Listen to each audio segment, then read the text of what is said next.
La parole est à monsieur Éric Ciotti.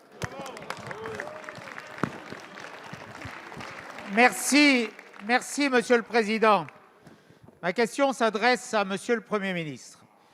Il y a environ une semaine, le président dictateur d'Azerbaïdjan, Ilham Aliyev, a proféré des menaces de mort et d'enlèvement à l'encontre de Valérie Pécresse.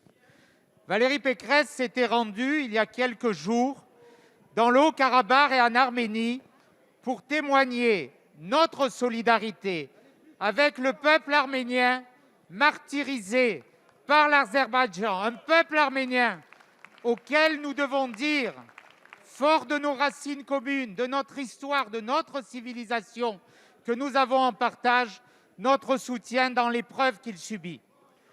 Ces attaques violentes ont suscité une réprobation et une condamnation unanime.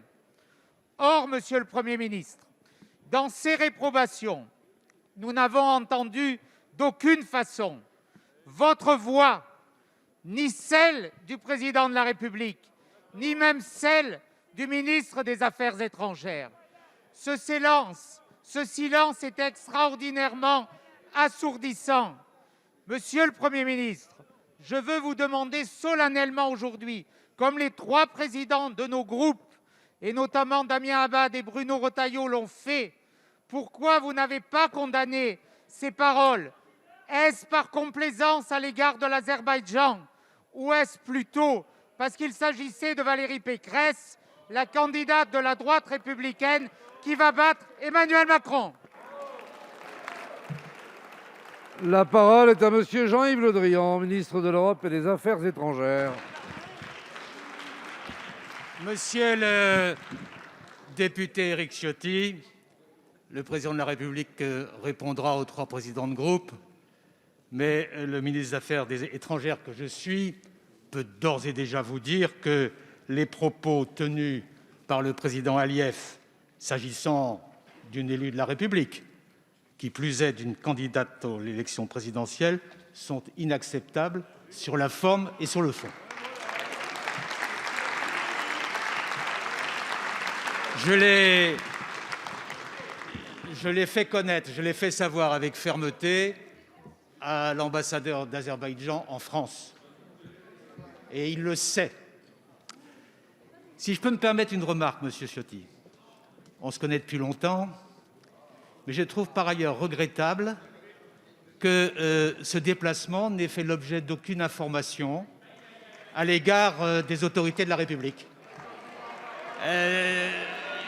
Ce n'est pas dans les habitudes, ce n'est pas superflu, d'autres le font. Le président Retailleau, lorsqu'il se rend pour défendre les chrétiens d'Orient, le fait, et Mme Pécresse ne le fait pas. Et en République, si je peux me permettre l'expression, ce n'est pas convenable. Et monsieur Ciotti, ce n'est même pas superflu parce que ce n'est même pas superflu parce que lorsqu'on va à Stepanakert par le corridor de Latchine, il est peut-être préférable de prévenir les instances de la République qui sont au service de tous les élus. Et je le regrette.